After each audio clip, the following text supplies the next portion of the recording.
Hey, it's Mike Brennan, and we're doing a special video news update with Trevor Pawl, the Chief Mobility Officer for the state of Michigan, because yesterday, Thursday, that would be April 13th, the Governor Whitmer announced something that kind of took me by surprise. I know there'd been talk about something along these lines for a while, but she announced that there's going to be a mobility corridor established between Ann Arbor and Detroit, which will link with the train station downtown where Ford's doing all of its autonomous vehicle development. So Trevor is agreed to come on today to talk about this real quickly. So a lot of questions. Let's start off with, we were just talking before we started, the only most direct route from Ann Arbor to Detroit, because I drive it all the time, is I-94, but that might not be the route, right? Yeah, so the idea here is to build the road of the future, a self-driving vehicle corridor that improves life in Southeast Michigan and improves access to safer, more equitable transportation, and also positions Michigan to be a global leader in the space, which we are, but I believe projects like this reassert that point. So the route itself will run from Detroit to Ann Arbor, but the announcement yesterday was really a partnership announcement where the state has agreed to work with Sidewalk Infrastructure Partners, which was launched by Alphabet, Google's parent company. And they've in turn launched a company to focus specifically on this project called CAVNU. So CAVNU, the state will, over the next 24 months, work with local communities to understand, okay, what is the most efficient route? Does it make sense to do it, it along the highway? Does it make sense to take Michigan Avenue all the way to Ypsilanti?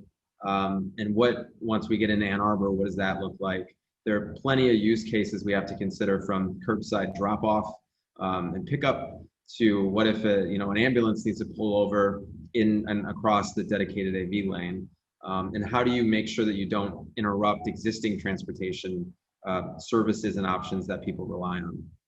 Yeah, that would be the problem with using the interstate, is limited access. If you really want to make it a test for how it works in an urban setting, you probably want to go with more urban streets, right? Yeah, well, yeah. I mean, this is really a middle mile solution in the sense that there's going to be portions of it that are going to focus on last mile delivery, last mile movement, first mile movement.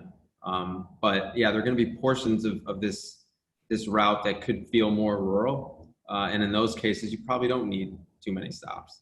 But the idea is there's going to be certain hubs along the way that we want to consider, both in Wayne and Washtenaw counties, that not only improve safety, as I mentioned earlier, but introduce new commerce, introduce new business models, and help grow communities, whether it's Dearborn or Ypsilanti or anywhere else.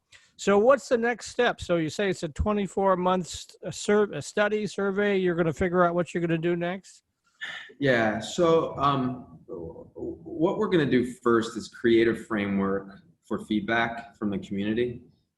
There's going to be certain work groups that are formed that are focused on the policy implications of this, the economic development implications, the technical implications of all of this. And with those work groups, we're going to assign outcomes.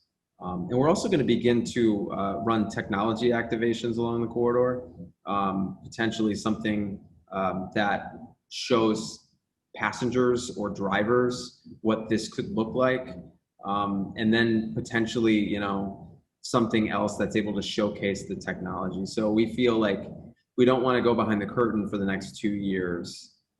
This has to be very much visual and visible and useful even now, before it's in existence. So look for, I would say, new technology being introduced between Detroit and Ann Arbor in the next few months. Okay. Now, are you looking for public input into this or what? Yeah, that's what the work groups will be for. And to make we really want to be thoughtful about this. So that's why we're not rolling out the work groups right away. We want to make sure that plus the route isn't determined yet. And we want to make sure that any potential option for the route has an opportunity to share their insights on what the best approach would be. And how would they do that? Is there a link, a website, Yeah. an email address? How would they do Yeah, that? so the best first place to start, I mean, you can go to the MDOT site and the project's there, but there's a site that really, I think, does a nice job of detailing what's possible.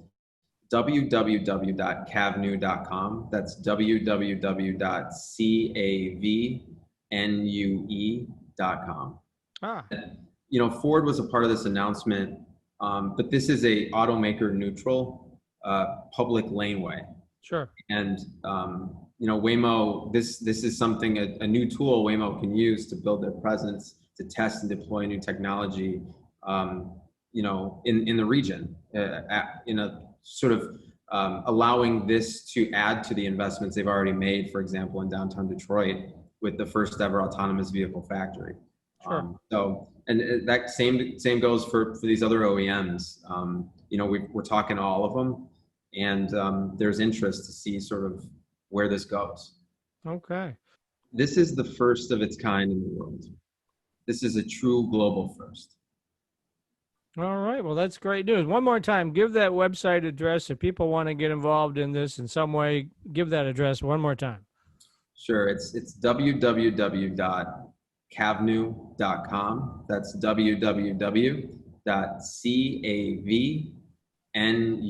www.cavnue.com. And that's Trevor Pawl, who's the Chief Mobility Officer for the state of Michigan, Planet M. You probably heard of those folks. And you've been watching a special video news update